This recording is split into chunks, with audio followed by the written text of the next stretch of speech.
From Chicago's Can TV, a look at the week's events is reported in the newspapers, in the blogs and online, and on radio and TV. This is Chicago Newsroom. Well, hi again. Welcome to the show. We begin today with a special message to all of the children watching us today. Mayor Emanuel, as you know, doesn't have a lot of money, but he's found $67 million to keep you safe on your way to school. He's putting up 300 cameras around Chicago's school to catch all those speeders who've been hurting you children. And he loves you so much that he'll be spending $3,750 a month to rent every one of those cameras. So when you see those cameras going up and your mommy gets dinged with a $100 ticket in the mail for driving at 31 miles an hour within 2 blocks of your school, and she's using language you're not supposed to use, you be sure to thank Mayor Emanuel, because he just wants you to be safe. A public service message. But today on the show, a former transit official offers his psychiatric evaluation of the Speaker of the Illinois House, and maybe Dick Mell wasn't a former alderman who likes to stand on furniture. Just that, he was also a landfill operator. Stuff to talk about on the program today. And I'm so happy to say that here to help us do that conversation today is Chris Fusco from the Chicago Sun-Times, investigative reporter. Glad to have you on the show, Chris. Thanks for joining us. Kristen McQueary is back. She's with the editorial board of the Chicago Tribune. Kristen, thanks so much. And Laura Washington joining us today. Laura of many hats. And before we go any further, I just want to say thanks for going back and taking over the publisher role at the Chicago Reporter. I know that is a critical publication in Chicago. We talk about them all the time and have them on the show all the time, and it's good work, and I'm glad you're doing that. I appreciate that. It's like going back home again. Yeah, you can do that. Kind of like the Steve Jobs of Chicago publishing or something. Not the same salary, but anyway. Yeah, maybe not. And also Channel 7 and, of course, the columnist of the Chicago Sun-Times. So where do we begin? I mean, we have an old country buffet salad night here tonight. It's just like there's just so much to pick from. But the Regional Transportation Authority gave us a real big helping of nice stuff yesterday with the Clifford testimony and all that. So let's begin there. I mean, did all these allegations about Mike Madigan do any damage? Is it gonna affect Mike Madigan in any way at all? Okay, all right. Well, Kristen, the Chicago Tribune has weighed in. I don't think it's necessarily going to bring down Speaker Madigan, but I do think it impacted Lisa Madigan's decision and the timing of her decision and the way she announced that she wasn't going to seek the governor's office. I think it was, she could have put out a press release saying, I'm really enjoying my time as Attorney General. I have a lot of unfinished business. I'm going to just stay here and run for re-election. Yeah. She chose to put out a very terse statement that specifically identified her father as the reason that she wasn't going to run. That's a very good point. So, yeah. Or even better, the way Mayor Emanuel announced the speed cameras yesterday by putting it on the, the website of the procurement department or something, just a little notice. This contract has been awarded. Don't note it. Don't pay attention to this tiny little detail. Just move on, folks. There's nothing going on here. Yeah. Right. But yeah, you're right. That was a kind of an unusual conversation, wasn't it? I mean, to sort of the conversation. The conversation between her and her father is the one I want to hear about. And I think, do you have a tape of that? By the way, I think I'm working on it. And the price will be very high.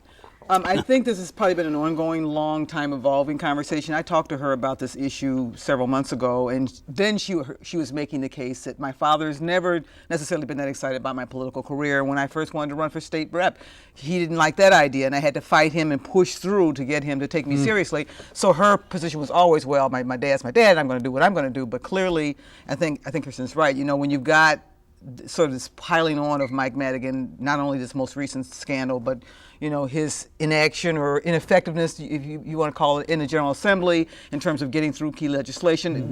There's just sort of been a piling up of reasons for her to stay put. And I think she was trying to send a message to him as well by specifically nailing him is the reason. Was that message received? Yeah, but he doesn't care, obviously. That's why she's done running. The fact that Mike Madigan made a call to try to get somebody a job or a raise is not unusual, right? I mean, how many stories have we written, Yeah. But what is unusual here is that you've got a guy who got paid $718,000 and now he's talking about it. Right. The calls get made all the time. the public airing of what happened never gets aired until later when somebody who got hired at a political help screws up and steals something or does, So that's what's been interesting about this. But yeah, I got to agree with, this absolutely had to affect the timing of Lisa Madigan's departure for the governor's race, as does the Deb Mell situation, with her being aired. You had these two, Carol Marin had a great column over the weekend. Maybe Deb Mell can call in Mike Madigan to testify because she's heading the transportation committee, right? That's investigating this Metra stuff. This is so cool. But then maybe Lisa Madigan could call in Alderman Mell and investigate him, right, about what's going on with the landfill. Right. Or Lisa Madigan could call her brother-in-law, who is the chief of staff to Metra. Right. I think that weighed into Lisa Madigan's decision too. This is not something that's going to go away.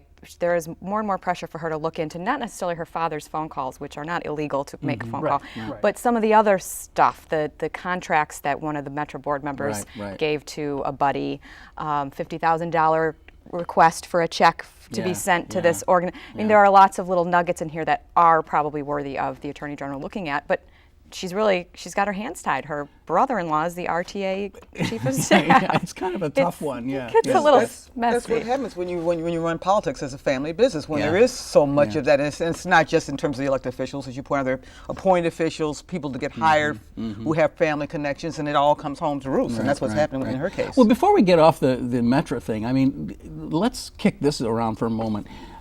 Clifford, was he an idealistic reformer who saw political patronage and fought against it, or was he just a guy who wasn't a particularly effective leader and wanted to keep his job and then decided he would do this on the way out the door? Well, that's the $718,000 question, isn't it? The Metra board members say, this is all a bunch of hooey, and he's making this stuff up because we didn't like his job performance. Right. And he's saying, look, I was getting pressure. I didn't act on it. I didn't think there was a crime here. I understood. I felt that had I carried through and was complicit in all this, then maybe there might have been something there.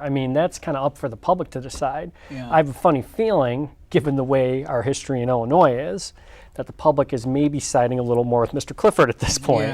Although it's a bitter pill to swallow that we have to pay him nearly $1 million. Well, and as we talked about on the show before, there's this other little thing that hasn't been mentioned in the last couple of weeks of Mr. Clifford being a bus guy, being hired to run a railroad, and then having to hire a consultant at twice his own salary to help him run the trains. So, there was that also. But none of that falls to Clifford, in my opinion. That falls to the Metra board. They are paid, they earn a pension for crying out loud.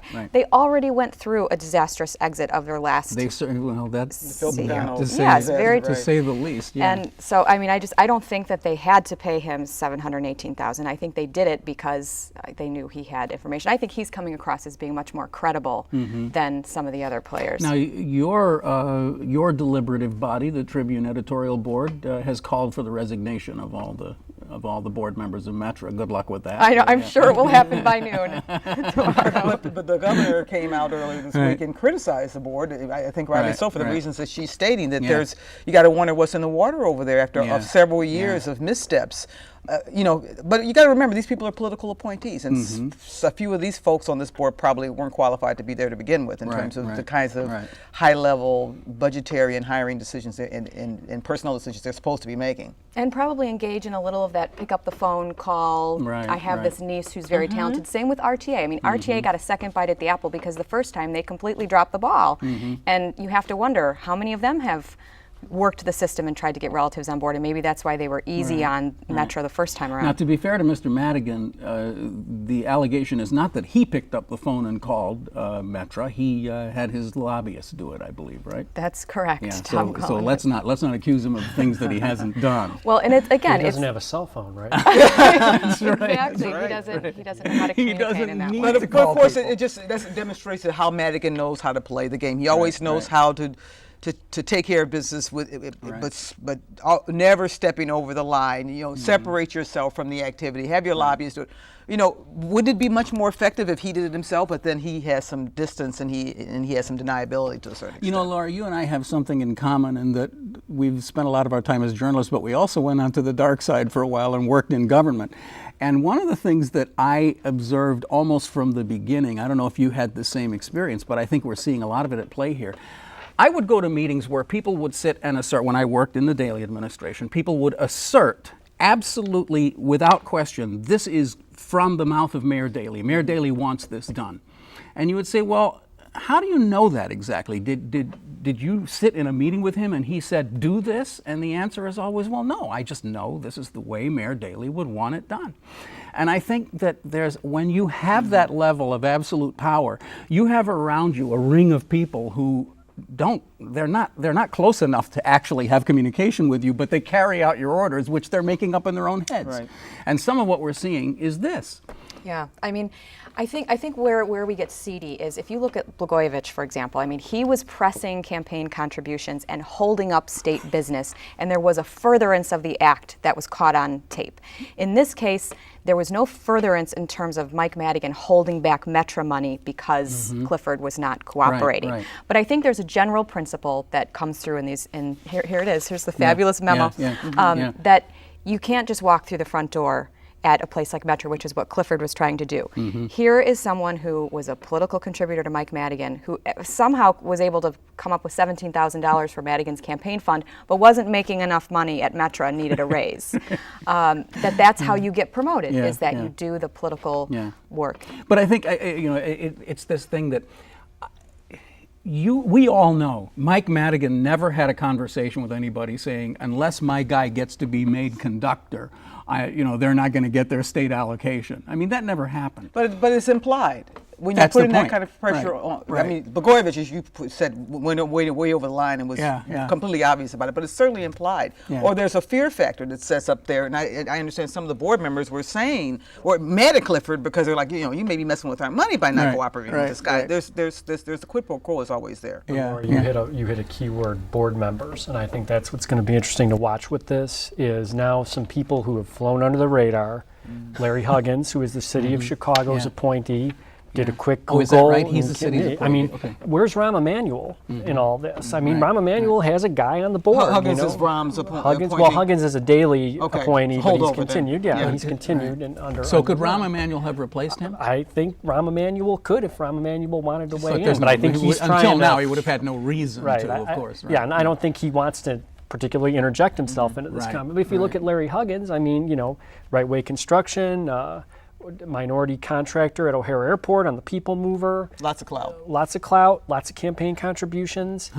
Brad O'Halloran, the Metra board chair, Orland Park village official, works for the University of Notre Dame, has some sort of transportation development company when you go in and start looking at, I mean, these are guys who are flying under the radar, but yet they're over at Metra, and I think that's what's going to be fun to watch here now is you're going to see scrutiny of the board members as well, and we get to learn a little bit more. I mean, Pagano taught us a lesson that, Metra was not infallible, and I think what's happening now a little bit is Metra's probably having a few more performance issues now in the bad economy, tracks not getting repaired. In the Pagano days when all this stuff was going on, the railroad's going great guns, federal money's coming in, and now it's not. Chris, that is such an important point because I think that, we talked about this the other day on the show here. For so many years, Metra was the kid with the platinum spoon in its mouth, right? Run by Metra could do no Republicans. wrong. Run by George Ryan Run by Republicans. solid Republicans out in the suburbs who had all the money. And those signs that always said, we're on time, are you? Well, not so much, right, anymore. You can't set your watch by Metra anymore. And so that drives a lot of this. There's a kind of a general public sense that hey, this isn't being run like a railroad anymore. What's with these people? So now you get the Tribune saying you guys should resign. Yeah, I'm sure they'll read every word of that and sign their resignation letters. I'm not being as snarky as it sounds. In order for there to be change at the board, they would have to resign, right? There is, yes. How does that work? They can't just be whipped out of there. No, they can't, and it's very convoluted as to how they can, if they can even leave midterm. We were still trying to connect some of those dots yesterday. But I mean, these are people who have a job to run a railroad. Here they've let $718,000 walk out the door in what we've called hush money, which we believe is hush money. Why should they stick around? Why should taxpayers be paying them their salary and pension benefits if they're not really experienced in running a railroad? That's all they're supposed to be focused on. And they don't really seem to be interested in, just a little segue here and take you off the track to use a little, but I mean, a few weeks back we did a story in the paper about Metra police overtime. Officers working 80 hours a week, including their vacation time. How is it possible that this is happening? Call the Metra board members, nothing. Nothing, no comment, or they no don't. comment. Yeah. A couple talked. Did they say anything substantial? No. They don't feel they had to be accountable to the Right. public. So it's like, if They you may can't not have be, even known. well, that's probably the better believe case. it, I wonder if Alex Clifford knew. So we get back to this whole theory of and, how and, is and the money being Pagano wasted. thing, a lot of that was about Exactly. his time and how his time was being accounted for and how he's being paid. It's the same issue over and over again. So it's like they haven't learned from the experience. Yeah. Right.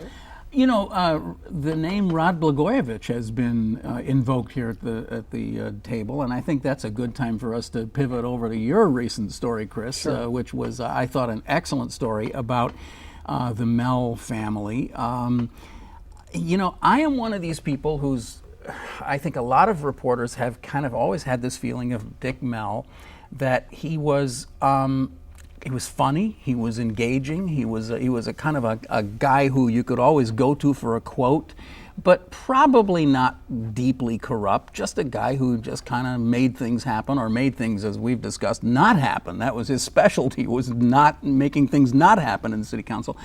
But now your story actually tells us that this whole landfill that began the feud between him and Rod Blagojevich, that he actually was, there are now court documents that prove that he was a 1/3 owner of that I don't know if landfill. they prove it. Well, okay, that's important. But Okay. they allege it. Okay. And when Sorry you about look that. at the timing of things with relation to this lawsuit, of course, Mell hasn't talked about it publicly. Mell's lawyer says it's all false. Why didn't they sue him right off the bat? This lawsuit was sitting in Will County Court for a year before they added No, Mell. it was amended, right? It was amended to include Mell. And Mell's lawyer actually denied the allegation about the ownership.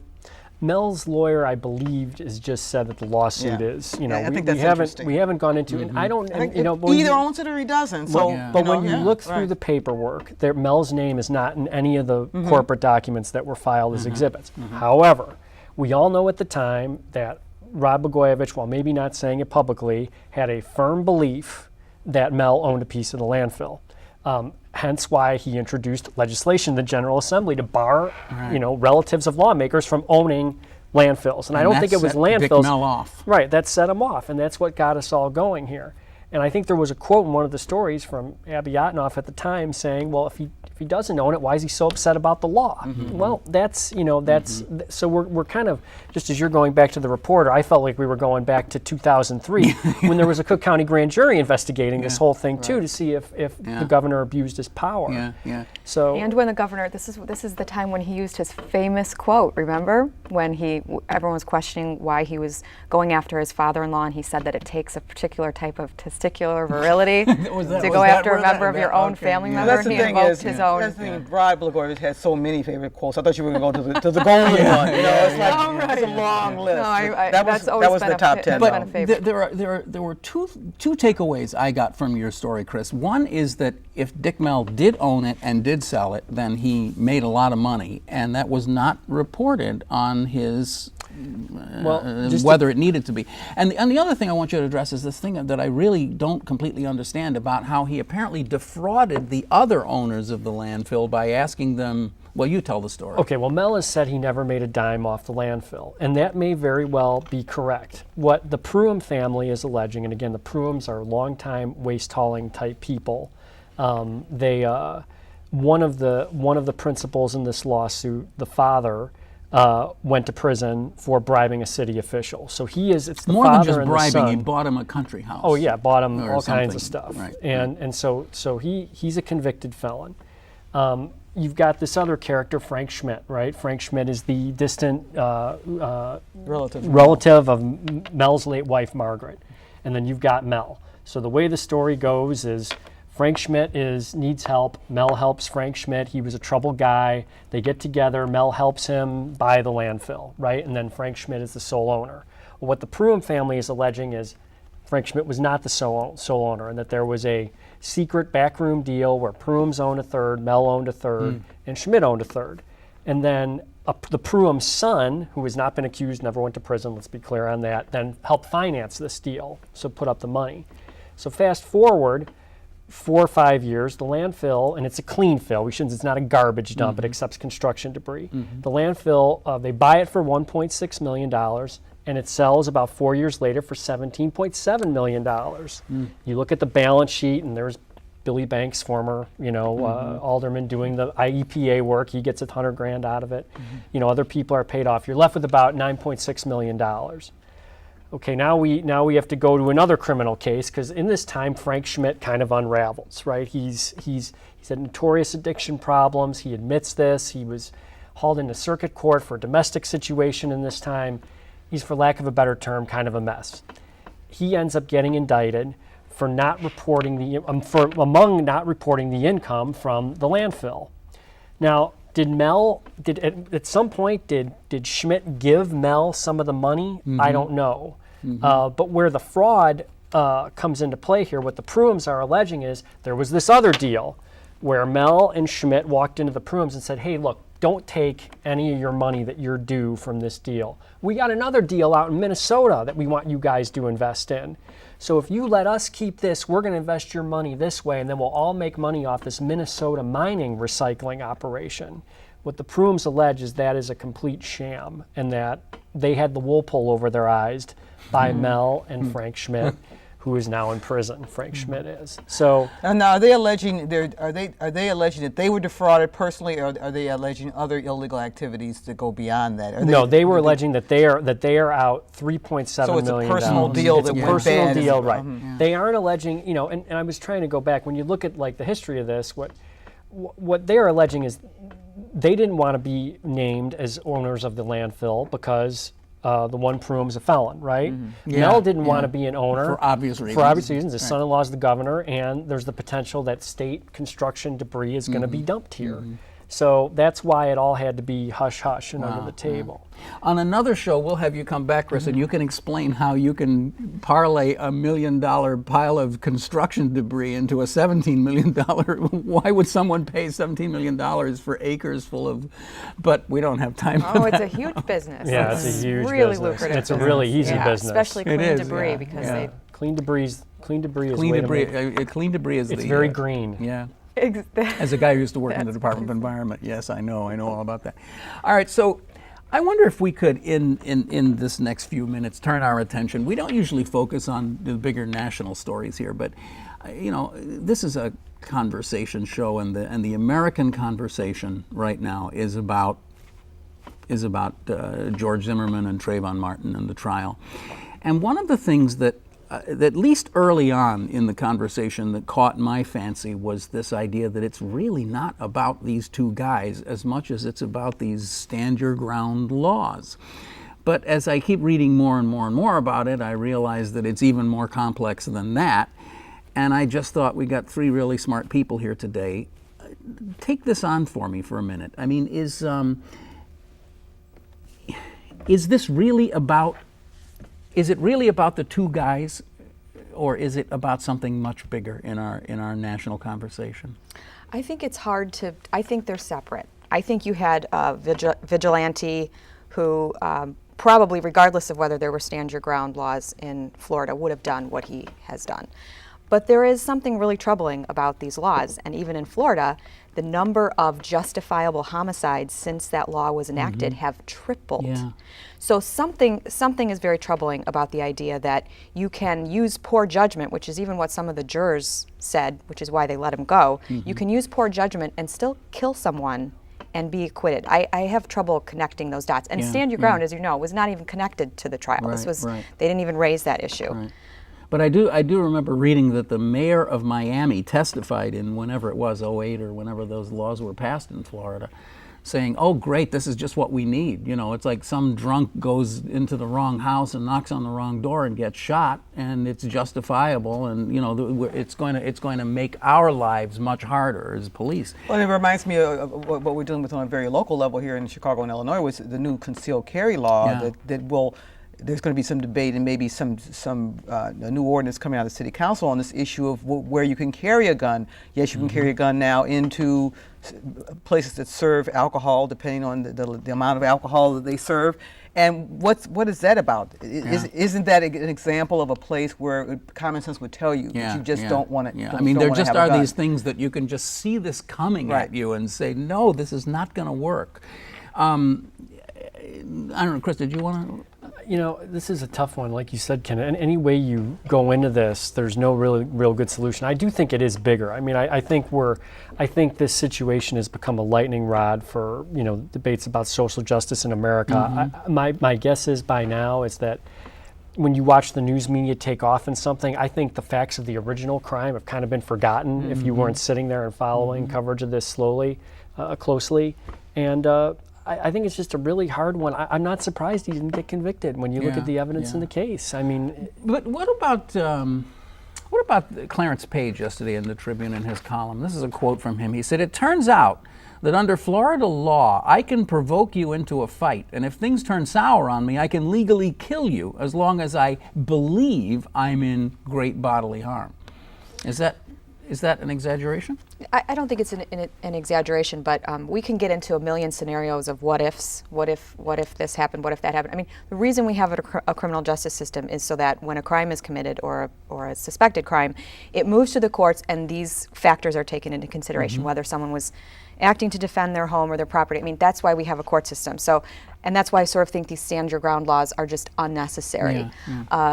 Is he probably correct, Clarence Page, in what he's saying? Probably. And the data, I'm more interested in what the data is showing in places that have stand your ground, where these justifiable homicides are increasing. As we know, I don't know exactly how to phrase this, but the stand your ground synopsis was read to the jury as part of the jury instruction from the judge, right?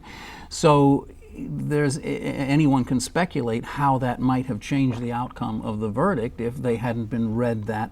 I mean, I don't know, but I mean, it just seems like it's an additional layer of complication that is getting in the way of a jury sitting down and trying to make a real decision about what really happened, especially in a case like this where no person other than Zimmerman himself honestly knows what happened. Right. We don't know all the circumstances, and as she points out, in these kinds of cases, you do have to deal with the facts that are in front of you. But I think hearing that description of that law would make some jurors respond the way Clarence Page responded. Well, this is justification. We have a law in the books that says that you can defend yourself in these kinds of circumstances, and that doesn't surprise me that the jury went the way they went because of that. But I also think the big issue here is race, and a lot of people would like to say that race did not play a role in this case, and I think very much it played a role in terms of the perceptions of young black men and how they're treated by the criminal justice system and viewed by the system as well. Absolutely right. I guess that's the place where we're going to have to drop this conversation right now because we're out of time. But I just really enjoy having all of you on the show today. It's always great to see you, Kristen. Thanks. Hope you'll come back again. Kristen McQueary is with the Chicago Tribune editorial board.